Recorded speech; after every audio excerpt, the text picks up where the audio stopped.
The hidden, the lost, the sinners that need to be saved is our mandate. But before them, God said the Edomites are brothers, but in a backsliding state.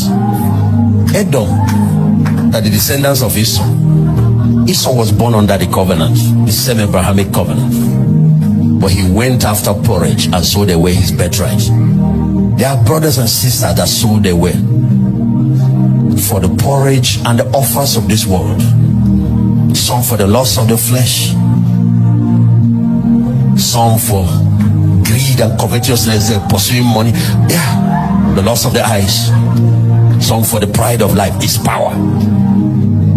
He told him sleep in a coffin. He did. He used to be born again.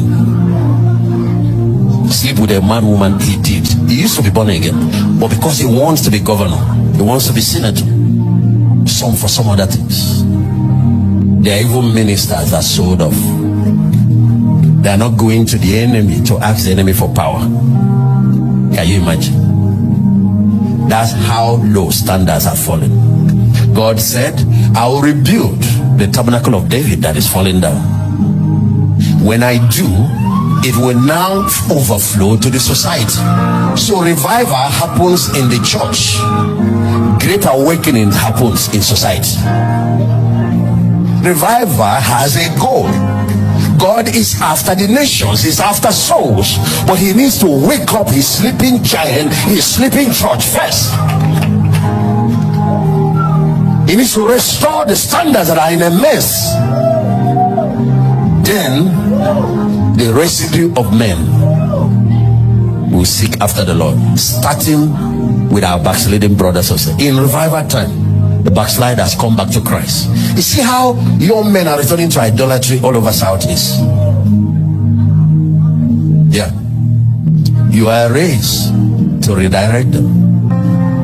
Everywhere, no young man will listen to you and not think twice.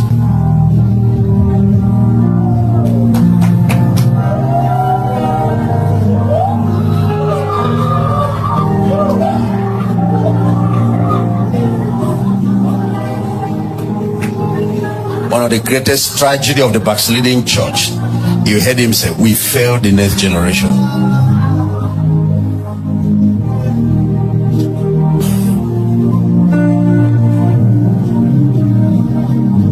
So when God moves in the church and fixes the broken standard, what happens? Something happens in the society. That's why the problem cannot be solved from there. We are crying about politicians disturbing people about Buhari and all that. No, that's not where the problem. If the soup has salt in it, but it no taste, you put it again, no taste. Are you blaming the meat or the oil or the crayfish? No, you don't blame them. God said the people I hold accountable will be the salt. He said then that salt has no use but to be thrown, cast out, and men now. That's why they are trampling on modern church, because of the state of Ichabod. Because when Ichabod occurred, the Philistines captured the ark. It was impossible for that to happen. Yes, God taught them a lesson later, but he taught his own people a lesson.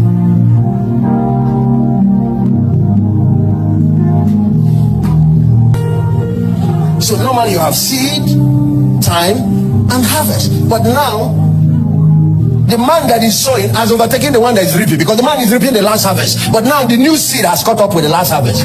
And the one that is reaping has caught up with the one that is sowing. What does that mean? We don't have 1,000 years like the Europeans had.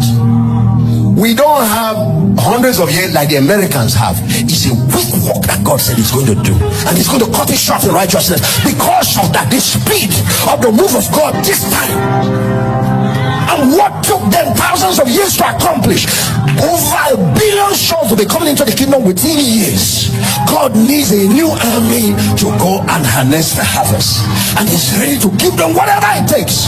If it takes aircraft, he will put it in your hand. If it takes whatever level of billions, he will put it. If it takes with the level of anointing to get it done, he's ready to release it.